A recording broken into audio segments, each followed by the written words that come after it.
ನಮಸ್ಕಾರ ಸ್ನೇಹಿತರೆ, ಮತ್ತೆ ರಾಜ್ಯದ ಮುಖ್ಯವಾದ ಮಾಹಿತಿಗಳನ್ನು ಡೀಟೇಲ್ ಆಗಿ ನೋಡೋಣ. ಹಣಕಾಸು ಸಚಿವೆ ನಿರ್ಮಲಾ ಸೀತಾರಾಮನ್ ಅವರು ಬಜೆಟ್ ಮಂಡಿಸಿದ್ದು ಇದೊಂದು ಜನಪರ ಬಜೆಟ್ ಆಗಿದೆ ಎಂದು ಪ್ರಧಾನಿ ಮೋದಿ ಅವರಿಂದ ಶ್ಲಾಘನೆ. ಈ ಬಾರಿಯ ಬಜೆಟ್ ನಲ್ಲಿ ರೈತರಿಗೆ, ಬಡವರಿಗೆ, ಮಧ್ಯಮ ವರ್ಗದವರಿಗೆ ಸೇರಿದಂತೆ ಹಲವರಿಗೆ ಗುಡ್ ನ್ಯೂಸ್ ಕೊಟ್ಟ ಸರ್ಕಾರ. ಎಲ್ಲ ಮಾಹಿತಿಗಳನ್ನ ನೋಡೋಣ.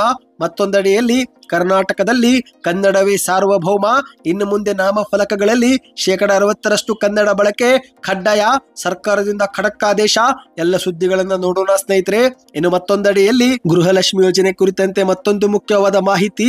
ಗೃಹಲಕ್ಷ್ಮಿ ಯೋಜನೆ ನೋಂದಣಿಯಲ್ಲಿ ಈ ಒಂದು ಜಿಲ್ಲೆಗೆ 3ನೇ ಸ್ಥಾನ. ಇದರ ನಡುವೆ ಗೃಹಲಕ್ಷ್ಮಿ ಹಣ ಜಮವಾಗುತ್ತಿದ್ದಂತೆ ಎಮ್ಮೆ ಖರೀದಿಸಿದ ಅತ್ತೆ ಸೊಸೆ, ಸಾಮಾಜಿಕ ಜಾಲತಾಣದಲ್ಲಿ ಫೋಟೋ ವೈರಲ್. ಎಲ್ಲ ಮಾಹಿತಿಗಳು ಬಂದಿವೆ. ಇನ್ನು ಕೇಂದ್ರ ಸರ್ಕಾರದ ಬಜೆಟ್ ಬಗ್ಗೆ ಕರ್ನಾಟಕದ ಕಾಂಗ್ರೆಸ್ ನಾಯಕರ ಆಕ್ರೋಶ. ಇದು ಕೇಂದ್ರದ ಬಜೆಟ್ ಅಲ್ಲ, ಬಿಹಾರಿ ಬಜೆಟ್. ಬಿಹಾರಕ್ಕೆ ಬೆಣ್ಣೆ, ಕರ್ನಾಟಕಕ್ಕೆ 0 ಎಂದು ಕರ್ನಾಟಕದ ಕಾಂಗ್ರೆಸ್ ವಾಗ್ದಾಳಿ. ಎಲ್ಲ ಮಾಹಿತಿಗಳನ್ನು ಡೀಟೇಲ್ ಆಗಿ ನೋಡೋಣ. ಅದಕ್ಕಿಂತ ಮೊದಲು ನೀವು ನಮ್ಮ ಚಾನಲ್ಗೆ ಮೊದಲು ಬಾರಿ ಭೇಟಿ ಕೊಡ್ತಾ ಇದ್ರೆ ದಯವಿಟ್ಟು ಸಬ್ಸ್ಕ್ರೈಬ್ ಆಗಿ, ಪಕ್ಕದಲ್ಲಿ ಗಂಟೆ ಕಾಣಿಸುತ್ತೆ ಸ್ನೇಹಿತರೆ, ಅದನ್ನು ಕೂಡ ಒತ್ತಿದ್ರೆ ರಾಜ್ಯದ ಮುಖ್ಯವಾದ ಮಾಹಿತಿಗಳು ನಿಮಗೆ ಸಿಗುತ್ತವೆ. ಈ ಒಂದು ವಿಡಿಯೋಗೆ ಲೈಕ್ ಮಾಡಿ, ವಿಡಿಯೋನ ಪೂರ್ತಿಯಾಗಿ ನೋಡಿ. ಮೊದಲನೇ ಮುಖ್ಯವಾದ ಮಾಹಿತಿ. ಈಗ ದೇಶದ ಹಣಕಾಸು ಸಚಿವೆಯಾಗಿರುವ ನಿರ್ಮಲಾ ಸೀತಾರಾಮನ್ ಅವರು ಇಂದು ಬಜೆಟ್ ಅನ್ನ ಮಂಡಿಸಿದ್ದು, ಇದೇ ಒಂದು ಬಜೆಟ್ ಬಗ್ಗೆ ಪ್ರಧಾನಿ ಮೋದಿ ಅವರು ಶ್ಲಾಘನೆಯನ್ನ ವ್ಯಕ್ತಪಡಿಸಿದ್ದಾರೆ. ಹೌದು, ವಿತ್ತ ಸಚಿವೆ ನಿರ್ಮಲಾ ಸೀತಾರಾಮನ್ ಅವರು ಜನಪರ ಬಜೆಟ್ ಮಂಡಿಸಿದ್ದಾರೆ ಎಂದು ಪ್ರಧಾನಿ ಮೋದಿ ಅವರು ಸಂತೋಷವನ್ನ ವ್ಯಕ್ತಪಡಿಸಿದ್ದಾರೆ. ಅವರಿಗೆ ಮತ್ತು ಅವರ ತಂಡಕ್ಕೆ ತುಂಬು ಹೃದಯದ ಅಭಿನಂದನೆಗಳು ಎಂದು ಪ್ರಧಾನಿ ಮೋದಿ ಅವರು ಹೇಳಿಕೆ ಕೊಟ್ಟಿದ್ದಾರೆ. ಕೇಂದ್ರದ ಬಜೆಟ್ ಈ ಬಾರಿ ದೇಶದ ಅಭಿವೃದ್ಧಿಗೆ ಪೂರಕವಾಗಿದೆ. ಮಧ್ಯಮ ವರ್ಗದ ಜನರಿಗೆ ಬಜೆಟ್ನಲ್ಲಿ ದೊಡ್ಡ ರಿಲೀಫ್ ಸಿಕ್ಕಿದೆ. ಇದು ಜನಸಾಮಾನ್ಯರ ಮತ್ತು ಬಡವರ ಬಜೆಟ್ ಆಗಿದೆ ಎಂದು ಪ್ರಧಾನಿ ಮೋದಿ ಅವರು ನವದೆಹಲಿಯಲ್ಲಿ ಹೇಳಿಕೆಯನ್ನು ಕೊಟ್ಟಿದ್ದಾರೆ. ಹೌದು ಗೆಳೆಯರೆ, ಈ ಬಾರಿ ಹಣಕಾಸು ಸಚಿವೆ ನಿರ್ಮಲಾ ಸೀತಾರಾಮನ್ ಅವರು ತಮ್ಮ ದಾಖಲೆಯ 8ನೇ ಕೇಂದ್ರ ಬಜೆಟ್ ಅನ್ನ ಮಂಡಿಸಿದ್ದಾರೆ. ಇನ್ನಿದೇ ಒಂದು ಬಜೆಟ್ ನಂತರ ಮಾಧ್ಯಮಗಳ ಮುಂದೆ ಪ್ರಧಾನಿ ಮೋದಿ ಅವರು ಕೂಡ ಮಾತನಾಡಿದ್ದು, ಈ ಬಾರಿಯ ಬಜೆಟ್ ನಲ್ಲಿ ಉದ್ಯೋಗದ ಎಲ್ಲಾ ಕ್ಷೇತ್ರಗಳಿಗೆ ಎಲ್ಲಾ ರೀತಿಯಲ್ಲಿ ಆದ್ಯತೆ ಕೊಡಲಾಗಿದೆ. ಮುಂಬರುವ ದಿನಗಳಲ್ಲಿ ಇನ್ನೂ ದೊಡ್ಡ ಬದಲಾವಣೆ ತರುವ ಕುರಿತಂತೆ ನಾನು ಚರ್ಚೆ ಮಾಡಲು ಬಯಸುತ್ತೇನೆ. ಇಂದು ಬಜೆಟ್ ನಲ್ಲಿ ಮೂಲ ಸೌಕರ್ಯ ಸ್ಥಾನಮಾನವನ್ನ ನೀಡುವುದರಿಂದ ಹಿಡಿದು ಭಾರತದಲ್ಲಿ ದೊಡ್ಡ ದೊಡ್ಡ ಹಡಗುಗಳ ನಿರ್ಮಾಣವನ್ನ ಪ್ರೋತ್ಸಾಹಿಸಲಾಗುವುದು. ಆತ್ಮ ನಿರ್ಭರ ಭಾರತ ಅಭಿಯಾನವು ವೇಗವಾಗಿ ಪಡೆಯುತ್ತಿದೆ ಎಂದು ಪ್ರಧಾನಿ ಮೋದಿ ಅವರು ತಿಳಿಸಿದ್ದಾರೆ. ಹೌದು ಗೆಳೆಯರೆ, ಶೀಘ್ರವೇ ಹಡಗು ಕಟ್ಟಡ ನಿರ್ಮಾಣವು ಕೂಡ ಗರಿಷ್ಠ ಉದ್ಯೋಗ ನೀಡುವ ಕ್ಷೇತ್ರವಾಗಲಿದೆ ಎಂದು ಪ್ರಧಾನಿ ಮೋದಿ ಅವರು ತಿಳಿಸಿದ್ದಾರೆ. ದೇಶದಲ್ಲಿ ಪ್ರವಾಸೋದ್ಯಮಕ್ಕೆ ಸಾಕಷ್ಟು ಸಾಮರ್ಥ್ಯವಿದೆ. 50 ಪ್ರಮುಖ ಪ್ರವಾಸಿ ತಾಣಗಳಲ್ಲಿ ಹೋಟೆಲ್ಗಳನ್ನು ನಿರ್ಮಿಸುತ್ತೇವೆ. ಮೊದಲ ಬಾರಿಗೆ ಹೋಟೆಲ್ಗಳನ್ನು ಮೂಲ ಸೌಕರ್ಯ ವ್ಯಾಪ್ತಿಗೆ ತರುವ ಮೂಲಕ ನಂತರ ಪ್ರವಾಸೋದ್ಯಮಕ್ಕೂ ಕೂಡ ಉತ್ತೇಜನ ಕೊಡುತ್ತೇವೆ ಎಂದು ಪ್ರಧಾನಿ ಮೋದಿ ಅವರು ತಿಳಿಸಿದ್ದಾರೆ. ಈಗ ಬನ್ನಿ ಸ್ನೇಹಿತರೆ, ಈ ಬಾರಿಯ ಬಜೆಟ್ ನಲ್ಲಿ ಏನೆಲ್ಲ ಪ್ರಮುಖ ಘೋಷಣೆಗಳನ್ನ ಮಾಡಲಾಗಿದೆ ಎಂಬುದನ್ನ ಡೀಟೇಲ್ ಆಗಿ ಫಟಾಫಟ್ ನೋಡ್ತಾ ಹೋಗೋಣ. ಹೌದು, ಈ ಬಾರಿಯ ಬಜೆಟ್ ನಲ್ಲಿ ಸಣ್ಣ ಮತ್ತು ಮಧ್ಯಮ ಉದ್ಯಮಗಳು, ಕಾರ್ಮಿಕರು, ರೈತರು ಸೇರಿದಂತೆ ವಿವಿಧ ಕ್ಷೇತ್ರಗಳ ಬೆಳವಣಿಗೆಗೆ ಕೇಂದ್ರ ಸರ್ಕಾರ ಹಲವು ಯೋಜನೆಗಳನ್ನ ಪ್ರಕಟಿಸಿದೆ. ಹೌದು ಗೆಳೆಯರೆ, ಮೊದಲಿಗೆ ರಫ್ತು ಮಾಡುವಂತಹ ಎಂಎಸ್ಎಂಇ ಉದ್ಯಮಿಗಳಿಗೆ 20 ಕೋಟಿವರೆಗೆ ಸಾಲ ನೀಡುವ ಯೋಜನೆಯನ್ನ ಘೋಷಣೆ ಮಾಡಲಾಗಿದೆ. ಈ ಒಂದು ಯೋಜನೆ ಮೂಲಕ ಇನ್ನು ಮುಂದೆ ಸಣ್ಣ ಉದ್ಯಮಗಳು ಕೂಡ ಗ್ಲೋಬಲ್ ಮಾರುಕಟ್ಟೆಗೆ ತಮ್ಮ ಉತ್ಪನ್ನಗಳನ್ನು ವಿಸ್ತರಿಸಲು ಸಹಾಯಕವಾಗಲಿದೆ. ಹೌದು, ಹೊಸದಾಗಿ ಏನಾದರೂ ಸ್ಟಾರ್ಟ್ ಅಪ್ ಮಾಡ್ತೀರಂದ್ರೆ ನಿಮಗೆ ಸಾಲದ ಮಿತಿಯನ್ನ 10 ಲಕ್ಷ ಇತ್ತು, ಅದಕ್ಕೆ 20 ಲಕ್ಷವರೆಗೆ ಏರಿಸಲಾಗಿದೆ ಸ್ನೇಹಿತರೆ. ಈ ಮೂಲಕ ನೀವೇನಾದ್ರೂ ಹೊಸದಾದ ಬಿಸ್ನೆಸ್ ಅನ್ನ ಶುರು ಮಾಡಲು ಬಯಸಿದ್ರೆ 20 ಲಕ್ಷವರೆಗೆ ಸಾಲವನ್ನ ಪಡೆದುಕೊಳ್ಳಬಹುದು.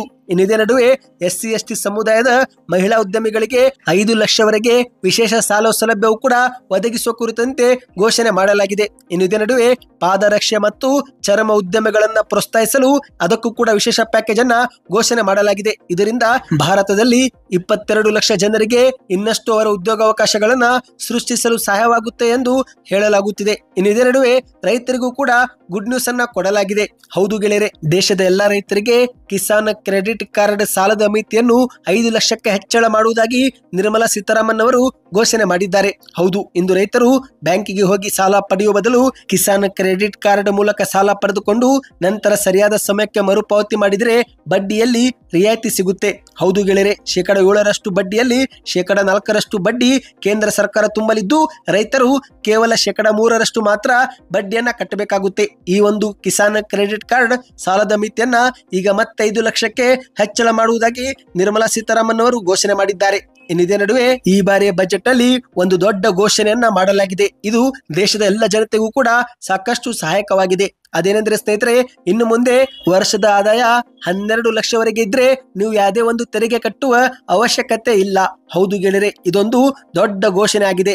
ಈ ಬಾರಿಯ ಬಜೆಟ್ ನಲ್ಲಿ ಎಲ್ಲ ಘೋಷಣೆಗಳಿಗಿಂತ ಈ ಒಂದು ಘೋಷಣೆ ಮಧ್ಯಮ ವರ್ಗದವರಿಗೆ ತುಂಬಾ ಸಹಾಯಕವಾಗಿದೆ. ಈ ಒಂದು ಹಿಂದೆ 12 ಲಕ್ಷ ರೂಪಾಯಿ ಆದಾಯ ಗಳಿಸುತ್ತಿರುವರು 90,000ದಿಂದ 1 ಲಕ್ಷವರೆಗೆ ಟ್ಯಾಕ್ಸ್ ಅನ್ನ ಕಟ್ಟುತ್ತಿದ್ರು. ಆದರೆ ಇನ್ನು ಮುಂದೆ ಅವರಿಗೆ ಟ್ಯಾಕ್ಸ್ ರಿಬೇಟ್ ಕೊಡಲಾಗುತ್ತಿದ್ದು, ಸೆಕ್ಷನ್ 87A ಅಡಿಯಲ್ಲಿ ರಿಬೇಟ್ ಮೂಲಕ ನೀವು 12 ಲಕ್ಷವರೆಗೆ ಇನ್ನು ಮುಂದೆ ಯಾವುದೇ ಒಂದು ತೆರಿಗೆ ಕಟ್ಟುವ ಅವಶ್ಯಕತೆ ಇಲ್ಲ ಸ್ನೇಹಿತರೆ. ಇದು ಮಧ್ಯಮ ವರ್ಗದವರಿಗೆ ತುಂಬಾ ಸಹಾಯಕವಾಗಲಿದೆ ಎಂದು ಹೇಳಲಾಗುತ್ತಿದೆ. ಇನ್ನು ಬಜೆಟ್ ಕುರಿತಂತೆ ನಿಮಗೆ ಇನ್ನಷ್ಟು ಮಾಹಿತಿ ಬೇಕಂದ್ರೆ ಕಮೆಂಟ್ ನಲ್ಲಿ ಬಜೆಟ್ ಎಂದು ಕಮೆಂಟ್ ಮಾಡಿ ಸ್ನೇಹಿತರೆ. ಇದರ ಕುರಿತಂತೆ ಒಂದು ಸಂಪೂರ್ಣ ವಿಡಿಯೋವನ್ನೇ ಮಾಡಿಕೊಂಡು ಬರುತ್ತೇವೆ. ಇನ್ನೀಗ ಎರಡನೇ ಮುಖ್ಯವಾದ ಮಾಹಿತಿಗೆ ಹೋಗೋಣ. ಕರ್ನಾಟಕದಲ್ಲಿ ಕನ್ನಡವೇ ಸಾರ್ವಭೌಮ. ಇನ್ನು ಮುಂದೆ ಎಲ್ಲ ನಾಮಫಲಕಗಳಲ್ಲಿ 60% ಕನ್ನಡ ಪದ ಬಳಕೆ ಕಡ್ಡಾಯ ಎಂದು ಸರ್ಕಾರ ಸೂಚನೆ ಕೊಟ್ಟಿದೆ. ಹೌದು ಗೆಳೆಯರೆ, ಕರ್ನಾಟಕದಂತ ಇನ್ನು ಮುಂದೆ ಎಲ್ಲ ವ್ಯಾಪಾರ, ಉದ್ದಿಮೆ, ಶಿಕ್ಷಣ ಸಂಸ್ಥೆ, ಅಂಗಡಿ ಮುಂಗಟ್ಟು ಸೇರಿದಂತೆ ಯಾವುದೇ ವಾಣಿಜ್ಯ ಸಂಸ್ಥೆ ಆಗಿರಲಿ, ಇನ್ನು ಮುಂದೆ ನಾಮಫಲಕಗಳಲ್ಲಿ 60% ಕನ್ನಡ ಅಳವಡಿಕೆ ಕಡ್ಡಾಯವಾಗಿದೆ. ಹೌದು ಗೆಳೆಯರೆ, ಇದೇ ಕುರಿತಂತೆ ಒಂದು ಕಠಿಣವಾದ ಅಂತಿಮ ಕರಡು ನಿಯಮ ರೂಪಿಸುವಂತೆ ಇದೀಗ ಕನ್ನಡ ಮತ್ತು ಸಂಸ್ಕೃತಿ ಇಲಾಖೆ ಸಚಿವರಾಗಿರುವ ಶಿವರಾಜ ಎಸ್ ತಂಗಡಗಿ ಅವರು ಅಧಿಕಾರಿಗಳಿಗೆ ಸೂಚನೆ ಕೊಟ್ಟಿದ್ದಾರೆ. ಇಂದು ವಿಧಾನಸೌಧದಲ್ಲಿ ಸಭೆ ಮಾಡಿದಂತ ಶಿವರಾಜ ತಂಗಡಗಿ ಅವರು ಇನ್ನು ಮುಂದೆ ರಾಜ್ಯದಂತ ಎಲ್ಲ ನಾಮಫಲಕಗಳಲ್ಲಿ 60% ಕನ್ನಡ ಇರಲೇಬೇಕು. ಹಲವೆಡೆಯಲ್ಲಿ ಕನ್ನಡ ಪದವೇ ಇಲ್ಲ. ಹೀಗಾಗಿ ಅಂತವರ ವಿರುದ್ಧ ಕಠಿಣ ಕ್ರಮ ತೆಗೆದುಕೊಳ್ಳಬೇಕು. ಶೀಘ್ರವೇ ಈ ಕುರಿತಂತೆ ನಿಯಮಗಳ ಆದೇಶವೂ ಕೂಡ ನಾವು ಹೊರಡಿಸುತ್ತೇವೆ ಎಂದು ಸೂಚನೆ ಕೊಟ್ಟಿದ್ದಾರೆ. ಪೊಲೀಸರನ್ನೊಳಗೊಂಡ ಒಂದು ಟಾಸ್ಕ್ ಫೋರ್ಸ್ ರಚನೆ ಮಾಡಿ ಬಿಬಿಎಂಪಿ ವಲಯಗಳಲ್ಲಿ ಜಾಗೃತ ವಾಹನಗಳ ಬಳಕೆ ಮಾಡಿ ರಾಜ್ಯಾದ್ಯಂತ ಸಾರ್ವಜನಿಕರಲ್ಲಿ ನಾಮಫಲಕಗಳಲ್ಲಿ ಇನ್ನು ಮುಂದೆ 60% ಕನ್ನಡ ಬಳಕೆ ಬಗ್ಗೆ ನೀವು ಜಾಗೃತಿ ಮೂಡಿಸಿ ಎಂದು ಅಧಿಕಾರಿಗಳಿಗೆ ಸೂಚನೆ ಕೊಟ್ಟಿದ್ದಾರೆ ಸ್ನೇಹಿತರೆ. ಈ ಮೂಲಕ ಇನ್ನು ಮುಂದೆ ಪ್ರತಿಯೊಬ್ಬರು ಕೂಡ ಕನ್ನಡ ನಾಮಫಲಕವನ್ನ ಅಳವಡಿಕೆ ಮಾಡಿಕೊಳ್ಳಬೇಕು. ಇಲ್ಲವೆಂದ್ರೆ ನಿಮ್ಮ ಅಂಗಡಿಯ ಲೈಸೆನ್ಸ್ ಕೂಡ ರದ್ದು ಮಾಡಬಹುದು ಎಂದು ಹೇಳಲಾಗಿದೆ. ಇದಕ್ಕೆ ನಿಮ್ಮ ಅನಿಸಿಕೆಯನ್ನು ನೀವು ಕಮೆಂಟ್ ಮಾಡಿ ಸ್ನೇಹಿತರೆ. ಇನ್ನೀಗ ಮತ್ತೊಂದು ಮುಖ್ಯವಾದ ಮಾಹಿತಿಗೂ ಹೋಗೋಣ. ಈಗ ರಾಜ್ಯದಲ್ಲಿ ಜನವರಿ ತಿಂಗಳು ಕಳೆದರೂ ಕೂಡ ಎಷ್ಟೋ ಜನರಿಗೆ ಇದುವರೆಗೆ ಗೃಹಲಕ್ಷ್ಮಿ ಯೋಜನೆ ಹಣ ಜಮವಾಗಿಲ್ಲ ಎನ್ನುವ ದೂರುಗಳು ಕೇಳಿ ಬರುತ್ತಿವೆ. ಅದರಲ್ಲಿ ನೀವು ಕೂಡ ಒಬ್ಬರಾಗಿದ್ರೆ ಕಮೆಂಟ್ ನಲ್ಲಿ ಎಸ್ ಅಥವಾ ನೋ ಎಂದು ಕಮೆಂಟ್ ಮಾಡಿ. ಹೌದು ಗೆಳೆಯರೆ, ಮಾಧ್ಯಮಗಳ ವರದಿಯ ಪ್ರಕಾರ ಗೃಹಲಕ್ಷ್ಮಿ ಯೋಜನೆ ಹಣವು ಜನವರಿ 14ರಂದೇ ಜಮವಾಗಬೇಕಾಗಿತ್ತು. ಆದರೆ ಸಚಿವೆ ಲಕ್ಷ್ಮಿ ಹೆಬ್ಬಾಳ್ಕರ್ ಅವರು ಕಾರು ಅಪಘಾತಕ್ಕೀಡಾದ ಬಳಿಕ ಈ ಬಗ್ಗೆ ಯಾವುದೇ ಮಾಹಿತಿ ಬರಲಿಲ್ಲ. ನಂತರ ಪುಷ್ಪಾ ಅಮರನಾಥ್ ಅವರು ಜನವರಿ 30ರವರೆಗೆ ಈ ಒಂದು ಹಣ ಪ್ರತಿಯೊಬ್ಬರ ಖಾತೆಗೂ ಕೂಡ ಜಮೆ ಮಾಡಲಾಗುತ್ತೆ. ತಾಂತ್ರಿಕ ಸಮಸ್ಯೆ ಎದುರಾದ ಪರಿಣಾಮ ಹಣ ಬಿಡುಗಡೆ ಮಾಡುವುದರಲ್ಲಿ ವಿಳಂಬವಾಗುತ್ತಿದೆ ಹೊರತು ಗೃಹಲಕ್ಷ್ಮಿ ಯೋಜನೆ ಹಣ ನಿಂತಿಲ್ಲ ಎಂದು ಮಾಧ್ಯಮಗಳ ಮುಂದೆ ಭರವಸೆ ಕೊಟ್ಟಿದ್ರು. ಆದರೆ ಇದೀಗ ಜನವರಿ ತಿಂಗಳು ಕಳೆದು ಫೆಬ್ರವರಿಗೆ ಕಾಲಿಟ್ಟರೂ ಕೂಡ ಇದುವರೆಗೆ ಹಣ ಹಲವರಿಗೆ ಜಮವಾಗಿಲ್ಲ. ನೀವು ಕೂಡ ಏನಾದ್ರೂ ಈ ಒಂದು ಹಣವನ್ನ ಪಡೆದುಕೊಂಡಿಲ್ಲವೆಂದ್ರೆ ಕಮೆಂಟ್ ನಲ್ಲಿ ನಿಮ್ಮ ಊರಿನ ಹೆಸರನ್ನ ಕಮೆಂಟ್ ಮಾಡಿ. ಅಂದ ಹಾಗೆ ಸ್ನೇಹಿತರೆ, ಈಗ ಚಿತ್ರದುರ್ಗ ಜಿಲ್ಲೆಯು ಗೃಹಲಕ್ಷ್ಮಿ ಯೋಜನೆ ನೋಂದಣಿಯಲ್ಲಿ 3ನೇ ಸ್ಥಾನ ಪಡೆದುಕೊಂಡಿದೆ ಎಂದು ಆರ್ ಶಿವನ್ ಅವರು ಮಾಹಿತಿ ಕೊಟ್ಟಿದ್ದಾರೆ. ಹೌದು, ಪಂಚ ಗ್ಯಾರಂಟಿ ಯೋಜನೆಗಳಲ್ಲಿ ಒಂದಾಗಿರುವ ಗೃಹಲಕ್ಷ್ಮಿ ಯೋಜನೆ ನೋಂದಣಿಯಲ್ಲಿ ಚಿತ್ರದುರ್ಗ ಜಿಲ್ಲೆಯು 3ನೇ ಸ್ಥಾನ ಪಡೆದುಕೊಂಡಿದೆ. ಉಳಿದ ಗ್ಯಾರಂಟಿ ಯೋಜನೆಗಳು ಕೂಡ ಚಿತ್ರದುರ್ಗ ಜಿಲ್ಲೆಯಲ್ಲಿ ಪರಿಣಾಮಕಾರಿಯಾಗಿ ಅನುಷ್ಠಾನವಾಗುತ್ತಿದೆ ಎಂದು ಮಾಧ್ಯಮಗಳ ಮುಂದೆ ಚಿತ್ರದುರ್ಗದ ಜಿಲ್ಲಾ ಗ್ಯಾರಂಟಿ ಯೋಜನೆಗಳ ಅನುಷ್ಠಾನ ಪ್ರಾಧಿಕಾರದ ಅಧ್ಯಕ್ಷರಾಗಿರುವ ಆರ್ ಶಿವನ್ ಅವರು ಹೇಳಿಕೆಯನ್ನು ಕೊಟ್ಟಿದ್ದಾರೆ. ಇದೇ ನಡುವೆ ಗೃಹಲಕ್ಷ್ಮಿ ಯೋಜನೆ ಹಣವು ಇಂದು ಚಿತ್ರದುರ್ಗ ಜಿಲ್ಲೆಯ ಮಹಿಳೆಯರಿಗೆ ತುಂಬಾ ಸಹಾಯಕವಾಗಿದ್ದು, ಚಿತ್ರದುರ್ಗ ಒಂದರಲ್ಲೇ 3,96,025 ಫಲಾನುಭವಿಗಳು ಪ್ರತಿ ತಿಂಗಳು 2,000 ರೂಪಾಯಿ ತಮ್ಮ ಖಾತೆಯಲ್ಲಿ ಪಡೆದುಕೊಳ್ಳುತ್ತಿದ್ದಾರೆ. ಈ ಮೂಲಕ ಇಲ್ಲಿವರೆಗೆ 1,092 ಕೋಟಿ ರೂಪಾಯಿ ಅಧಿಕವಾಗಿ ಪಾವತಿಯಾಗಿದೆ ಎಂದು ಮಾಧ್ಯಮಗಳ ಮುಂದೆ ತಿಳಿಸಿದ್ದಾರೆ. ಸ್ನೇಹಿತರೆ, ನೀವು ಕೂಡ ಚಿತ್ರದುರ್ಗ ಜಿಲ್ಲೆಯವರಾಗಿ ಹಣವನ್ನ ಪಡೆದುಕೊಂಡಿದ್ರೆ ಕಮೆಂಟ್ ನಲ್ಲಿ ಎಸ್ ಅಥವಾ ನೋ ಎಂದು ಕಮೆಂಟ್ ಮಾಡಿ. ಈಗ ಇದೇ ನಡುವೆ ಮತ್ತೊಂದು ಮುಖ್ಯವಾದ ಮಾಹಿತಿ ಬಂದಿದೆ ಸ್ನೇಹಿತರೆ. ಅದೇನೆಂದ್ರೆ ವಿಜಯಪುರ ಜಿಲ್ಲೆಯಲ್ಲಿ ಅತ್ತೆ ಮತ್ತು ಇಬ್ಬರು ಸೊಸೆಯಂದಿರು ಸೇರಿ ತಮಗೆ ಬಂದಿರುವಂತಹ ಗೃಹಲಕ್ಷ್ಮಿ ಮತ್ತು ಅನ್ನಭಾಗ್ಯ ಯೋಜನೆ ಹಣವನ್ನ ಕೂಡಿಟ್ಟು ಎಮ್ಮೆಯನ್ನ ಖರೀದಿಸಿದ್ದಾರೆ. ಹೌದು ಗೆಳೆಯರೆ, ವಿಜಯಪುರ ಜಿಲ್ಲೆ ಸಮೀಪದ ಇಂಚಗೇರಿ ಮಹಾವೀರ ನಗರದ ಕೇರಿ ತಾಂಡಾ ಒಂದರಲ್ಲಿ ಅತ್ತೆ ಮತ್ತು ಇಬ್ಬರು ಸೊಸೆಯಂದಿರು ಸರಿಸುಮಾರು 90,000 ರೂಪಾಯಿಯನ್ನು ಒಟ್ಟುಗೂಡಿಸಿ ಎಮ್ಮೆಯನ್ನ ಖರೀದಿಸಿದ್ದಾರೆ. 90,000 ರೂಪಾಯಿಯಲ್ಲಿ ಅನ್ನಭಾಗ್ಯ ಮತ್ತು ಗೃಹಲಕ್ಷ್ಮಿ ಯೋಜನೆ ಹಣ ಬಳಕೆಯಾಗಿದೆ ಎಂದು ಹೇಳಿಕೆಯನ್ನು ಕೊಟ್ಟಿದ್ದಾರೆ. ಹೌದು, ಇದೀಗ ಈ ಒಂದು ಎಮ್ಮೆಯು ಪ್ರತಿದಿನ 15 ಲೀಟರ್ ಹಾಲು ಕೊಡ್ತಾ ಇದೆ. 2 ಲೀಟರ್ ಹಾಲು ಮನೆಗಿಟ್ಟುಕೊಂಡು ಉಳಿದ ಹಾಲನ್ನು ಡೇರಿಗೆ ಹಾಕಿ ಅದರಿಂದಲೂ ಕೂಡ ಹಣವನ್ನ ಪಡೆದುಕೊಳ್ಳುತ್ತಿದ್ದೇವೆ. ಮುಖ್ಯಮಂತ್ರಿ ಸಿದ್ದರಾಮಯ್ಯನವರು ಜಾರಿಗೆ ಮಾಡಿರುವ ಇಂತಹ ಗ್ಯಾರಂಟಿ ಯೋಜನೆಗಳಿಂದ ನಮ್ಮಂತ ಬಡ ಕುಟುಂಬಗಳಿಗೆ ತುಂಬಾ ಅನುಕೂಲವಾಗಿದೆ ಎಂದು ಹೇಳಿಕೆಯನ್ನು ಕೊಟ್ಟಿದ್ದಾರೆ. ಇನ್ನೀಗ ಕೊನೆ ಮುಖ್ಯವಾದ ಮಾಹಿತಿಗೆ ಹೋಗೋಣ ಸ್ನೇಹಿತರೆ.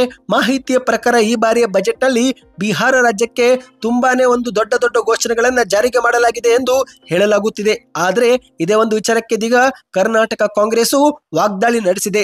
ಹೌದು, ಇದು ಕೇಂದ್ರದ ಬಜೆಟ್ ಅಲ್ಲ, ಬಿಹಾರಿ ಬಜೆಟ್.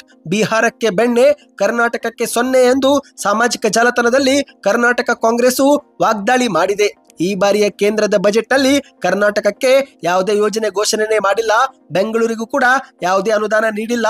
ಇದೊಂದು ನಿರಾಶಾದಾಯಕ ಬಜೆಟ್ ಎಂದು ಕಂದಾಯ ಸಚಿವರಾಗಿರುವ ಕೃಷ್ಣ ಬೈರೇಗೌಡರು ಕೂಡ ಕಿಡಿಕಾರಿದ್ದು, ಮತ್ತೊಂದೆಡೆಯಲ್ಲಿ ಕರ್ನಾಟಕದ ಕಾಂಗ್ರೆಸ್ ಕೂಡ ಸಾಮಾಜಿಕ ಜಾಲತಾಣದಲ್ಲಿ ಬಿಹಾರಕ್ಕೆ ಬೆಣ್ಣೆ, ಕರ್ನಾಟಕಕ್ಕೆ ಸೊನ್ನೆ ಎಂದು ಸಾಮಾಜಿಕ ಜಾಲತಾಣದಲ್ಲಿ ಟ್ವೀಟ್ ಮಾಡಿ ಆಕ್ರೋಶವನ್ನ ವ್ಯಕ್ತಪಡಿಸಿದೆ. ಇವತ್ತಿಗೆ ಇಷ್ಟ ಆಯ್ತು ಸ್ನೇಹಿತರೆ. ಈ ಎಲ್ಲ ಮಾಹಿತಿ ಇಷ್ಟವಾಗಿದ್ರೆ ದಯವಿಟ್ಟು ವಿಡಿಯೋಗೆ ಲೈಕ್ ಮಾಡಿ. ಬಜೆಟ್ ಬಗ್ಗೆ ನಿಮಗೆ ಮತ್ತೊಂದು ವಿಡಿಯೋ ಬೇಕಂದ್ರೆ ಕಮೆಂಟ್ ನಲ್ಲಿ ಬಜೆಟ್ 2025 ಎಂದು ಕಮೆಂಟ್ ಮಾಡಿ. ಈ ಒಂದು ವಿಡಿಯೋಗೆ ಲೈಕ್ ಮಾಡಿ, ನಮ್ಮ ಚಾನಲ್ಗೆ ಸಬ್ಸ್ಕ್ರೈಬ್ ಮಾಡಿ, ವಿಡಿಯೋನ ಶೇರ್ ಮಾಡಿ.